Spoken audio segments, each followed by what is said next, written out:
And boom. Okay.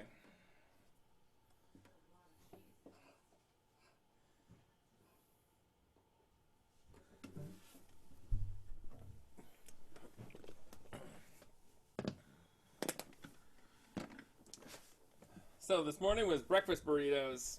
And nobody complained. Maybe it's because the burritos.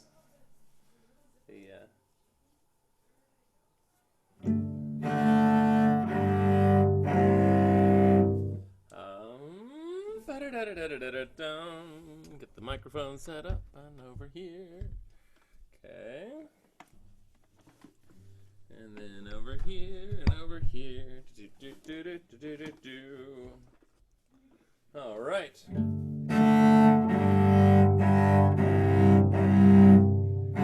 After we get tuned, I've got some ideas.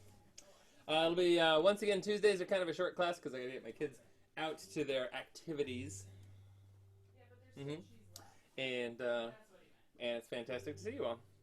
So, was yesterday really hard or really easy with learning the Star Wars music?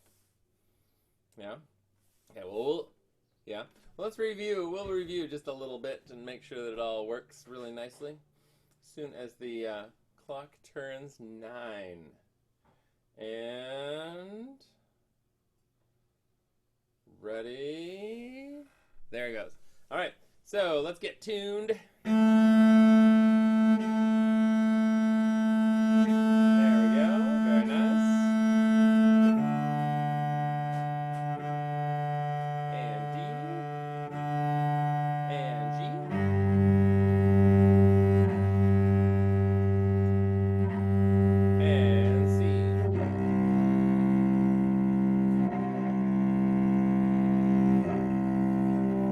Oftentimes I'm putting vibrato at the very end of a class, but I'd like to sort of like work in vibrato at the beginning of this class, just to make sure that we have it. And if everyone could say, "Hey, you kids, get off my lawn!" Rawr. Okay, so we're having this kind of motion, and then we're bringing it down in the side of in the length of this string. Okay, and let's try doing the same thing over here, all the way up on the fingerboard, way up high. Good. We want that same kind of motion with the elbow. And then we want to come back down over this way. There we go. Okay. So then what happens is as we play, we want to keep the same motion. So I've got a very smooth bow arm. And I'm just going to make this kind of sound like this. Next, I'm going to bring all 4 fingers down.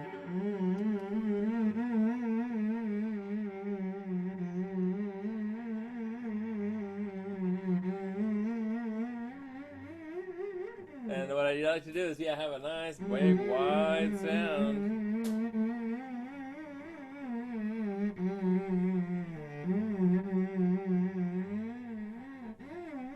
And so that the whole arm is doing this kind of thing. My elbow is really what makes the vibrato work. Good. And then whenever you need to, go up here and maybe even let's see here. What's the other motion? Knocking on the door. Okay. Where the wrist becomes secondary to the motion over here. I want to see everybody try it.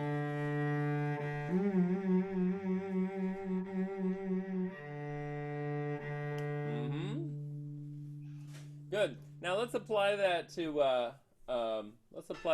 the Luke Skywalker theme. We're gonna go directly from open D, and we're gonna go to 4th finger G, like this.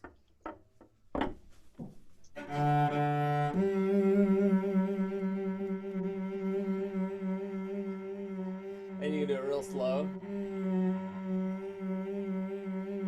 And gradually speed it up.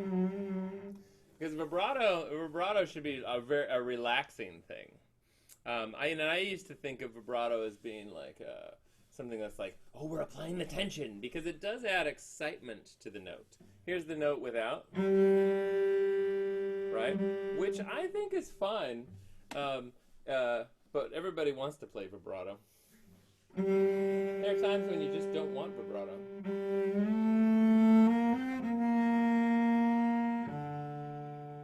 It just has this emotional side where it's like, oh, it's nothing, right? So here's this, but here is this Luke Skywalker thing.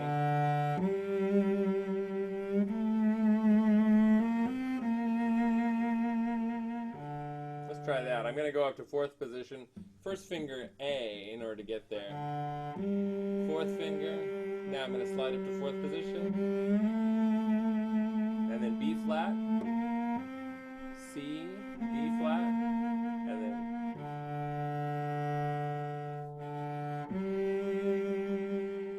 right?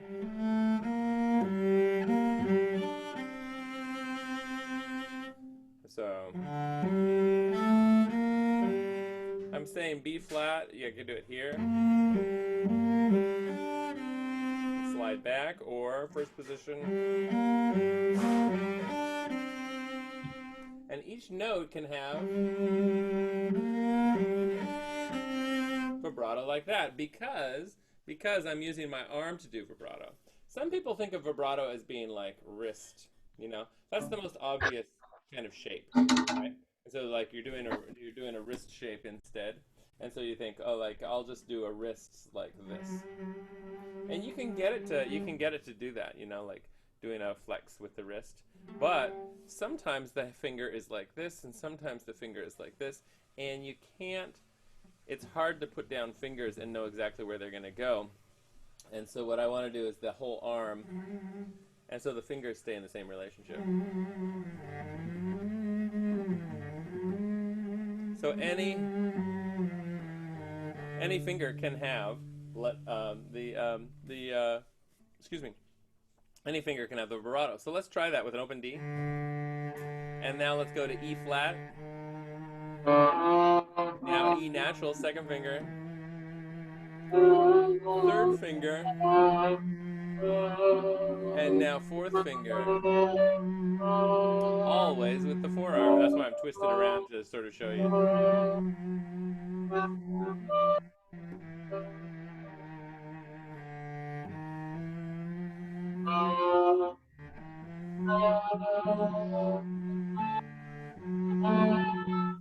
Good. Let's try. Yeah, let's do that again. Let's do that some more.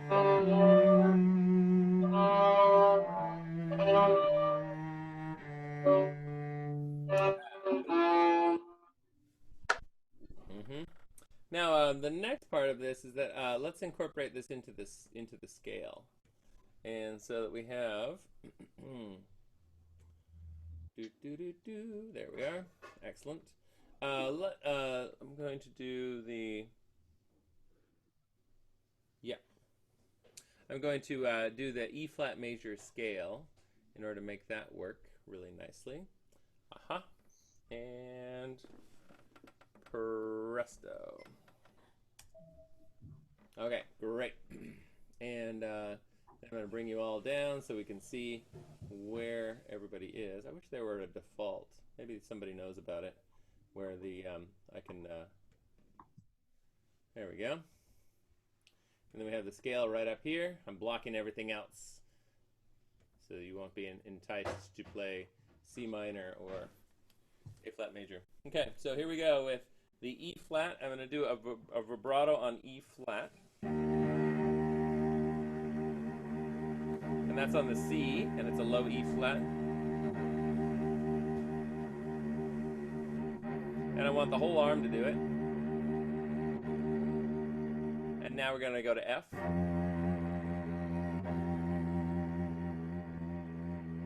And a good way to test it is to actually play a straight tone and then do like two vibratos.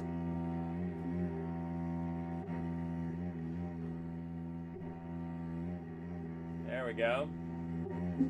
Almost like you're knocking twice on a door. Open G. And now A flat. Now this is a low one.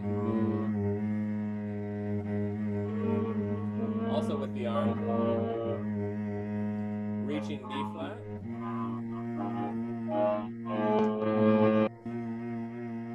Good.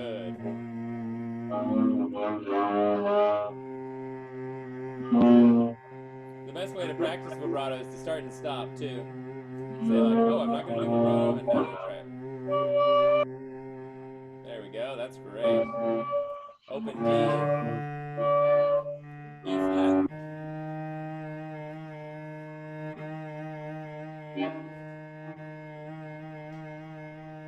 Yeah. F, second finger.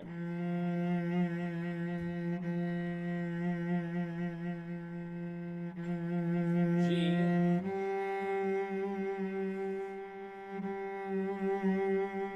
And, oh, G, sorry, first finger G. Looking at the notes. A flat, 2. G, B flat, 4. And I do scales this fast all the time. C1, D3, and E flat 4. Now this has just the D and the G open, and you don't have an open A. There's no note in there, so we have to sort of bump around from second position to third position to miss the A natural, or not play the A natural. We're going to play A flat. So we're going to go E flat and back down. This is the second line. Ready? And with vibrato, D, with vibrato, C, yeah. Yeah, don't even worry about that. Make it big. A flat, G,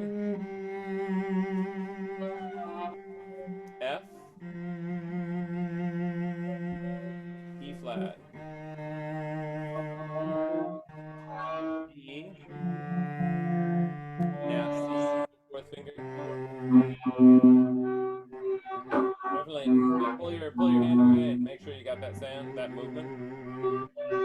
Flat. Good. A flat. First finger. Open G. And F. And E flat. Now, there's one other thing on long notes. Sometimes it's easy to get tense. Any of you feeling tension right through here on your shoulder? Does it feel a little sore maybe? And if so, raise your hand. I used to have this quite a lot. And what I wasn't doing is, as I was lifting up onto the A string, my shoulder was going up. But then as I was going back to the C string, my shoulder, I'll show you on the video, on the a little closer up. As I was going, my elbow, my shoulder would raise up. But then as my bow would go down to the C string, my shoulder wasn't raising, and then it would sort of ratchet up like this, and then it wouldn't raise, and then it would ratchet up like that, and I would get tense like that, even a little bit of tension. So what I had to do was I had to spend some time actually thinking about, like, oh, what does it feel like to have my shoulders raise up all the way? You can try this yourselves. And then what happens if I just drop them down? And how does that feel when I just drop them? Ugh. And they just drop as far as they will go, almost like with some force, like crash. Yeah. Now, how does that feel when it when you're with your I don't know what these muscles are right here, what they're called. If anybody knows, if anybody has studied anatomy, these muscles that pull your shoulder up, but they get tense, and we sometimes feel tense, and that's why sometimes a neck rub or a back rub feels so good, right? Another thing that sort of spurs tension is if the cello is like really close to your ear, sometimes it can push your neck over like this. Doesn't that look a little funny? But many of us do that to a certain extent, and I wonder if there might be a way to sort of push the cello over with your knees and hold the cello a little bit further away so that you can sit nice and high. But the cello exists for our benefit. We don't exist for the cello's benefit. You know, we play the cello. The cello does not play us. And so, yeah, be thinking about those kinds of, like, relaxation and then pushing the cello out so that your body is straight up and and there's a straight line all the way down to your sit bones. Okay. So next, let's take this bow and let's make some nice big round circles. And let's see if we can go all the way up bow. Now notice my shoulder went up because it had to follow my arm. But now I'm going to let it drop down. I want to feel it drop all the way down as well. Okay, let's try that again. And then back down. And then up and all the way down. This is great. You're doing a wonderful job. Okay, so the fingers come, the shoulder comes up and back down. And then let's do that the same way with going over to the A string. We're going to go even just past the string.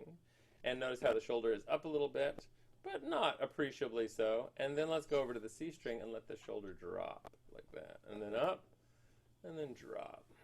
And then up, and drop. There we go. Okay.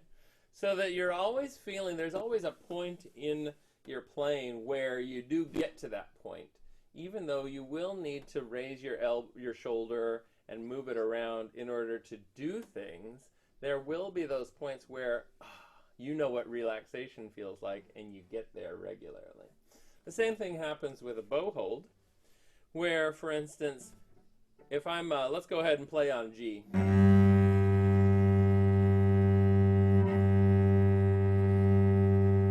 Now with this G, playing this G, if I bring the bow all the way over here to the frog, my fourth finger is going to be holding the bow up. And if I hold the bow up like this, you're going to notice that there's lots of pressure on your fourth finger to hold things up. And some people make it go straight, and some people you know, grip quite a lot. But I wonder if there's a way to just barely hold it, and then once you drop it down and pull, then what happens is the pinky will relax when you're out at the end of the bow. Let's go all the way to the end. And then why don't you take those pinky and ring finger and middle finger and just sort of flop them around a little bit once you get out here. Okay? So every time I go to the end of a bow, that's time for my pinky to relax and reset. Then when I go all the way in here, all the way to the frog, notice how suddenly you have flexibility on your first finger. Like your first finger can flex a little bit.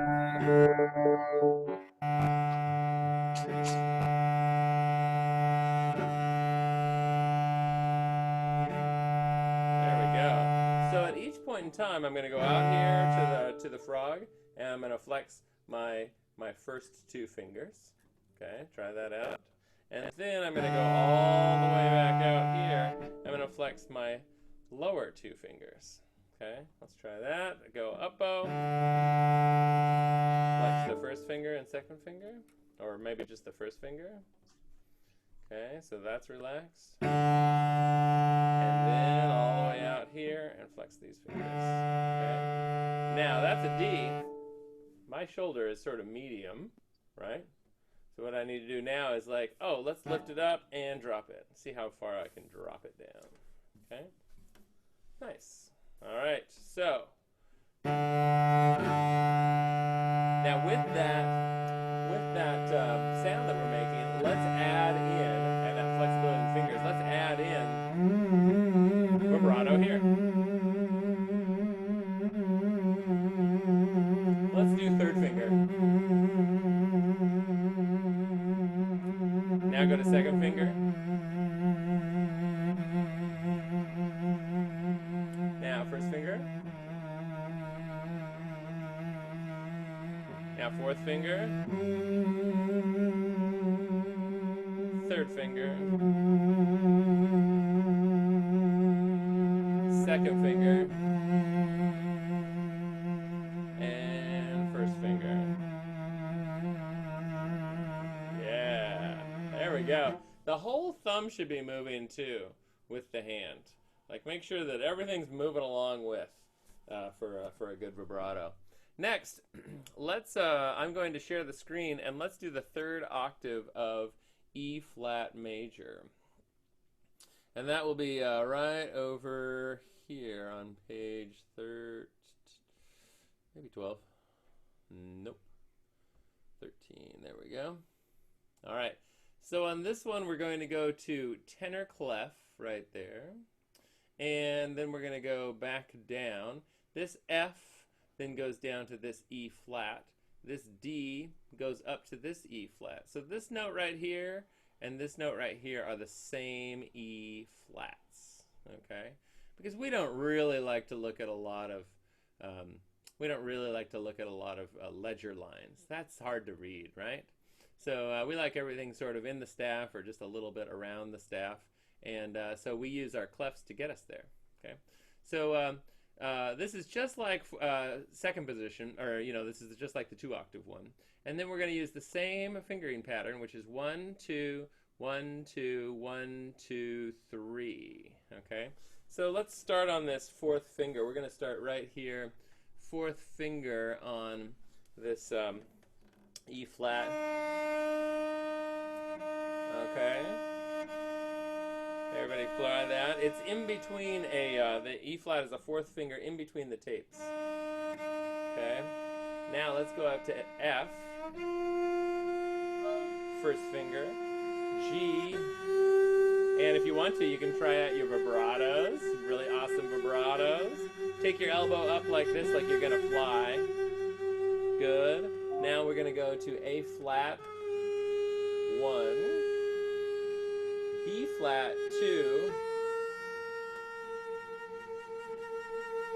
C 1.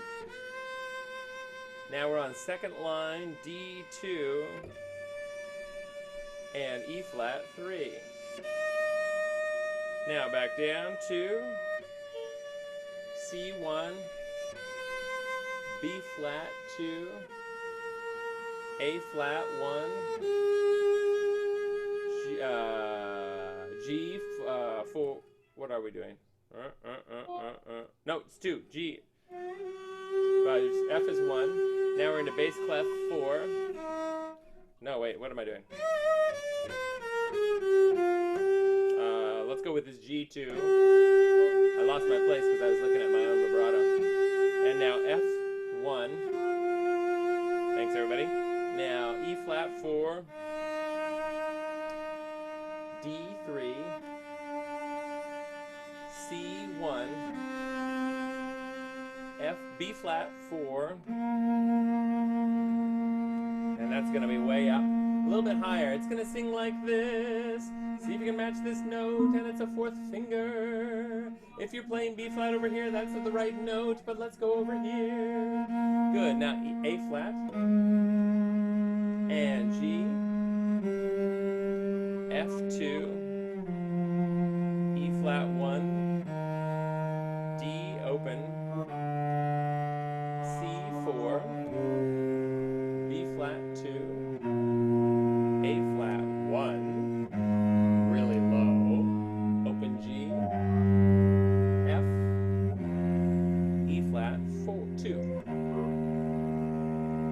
All right, I think I've figured it out. When I name a note and I don't name the fingering, then sometimes that fingering number gets left for the next one. I almost said E flat 4, but E flat is obviously a 2, and F is a 4. Now, does anyone have any questions about the scale, or about the vibrato, or about anything like that? Nothing in particular? Okay. Well, if you want to, I can move this, and you can take a screenshot of the 3rd octave. I'll move this out. Ready? And go ahead and take a screenshot of the page, so you can have that scale available to you. And then, great job, y'all. Cool. Everybody get it?